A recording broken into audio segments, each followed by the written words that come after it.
কোনো কোনো সময় অনেক গুজব শোনা যাচ্ছে বা অনেকে বেড়ায়। আমি সবাইকে অনুরোধ করব, দয়া করে দেশনেত্রীর এর প্রতি যদি আপনাদের শ্রদ্ধা এবং ভালোবাসার নিদর্শন স্বরূপ বিনীতভাবে অনুরোধ করব, আপনারা দয়া করে যে শর্ট ফ্যাক্ট এটার বাইরে কেউ গুজব ছড়িয়ে মানুষকে দয়া করে বিভ্রান্ত করবেন না এবং শুধুমাত্র আল্লাহ রাব্বুল আলামিনের কাছে দোয়া করেন।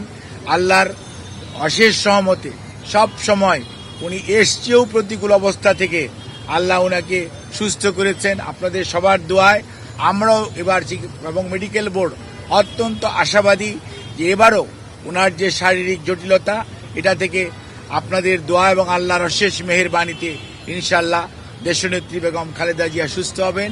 আর বিদেশে যাওয়ার ব্যাপারে আমাদের সর্বোচ্চ প্রস্তুতি রয়েছে।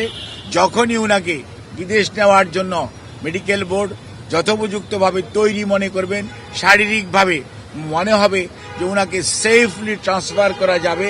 কারণ মনে রাখতে হবে 12 থেকে 14 ঘন্টা যখন আপনি এয়ার ফ্লাই করবেন তখন যে হাই অল্টিটিউডে মানুষের শারীরিক যে পরিবর্তন হয় সেটির সাথে খাপ খাওয়ানো একজন অসুস্থ মানুষের পক্ষে সব সময় সম্ভব হয় না।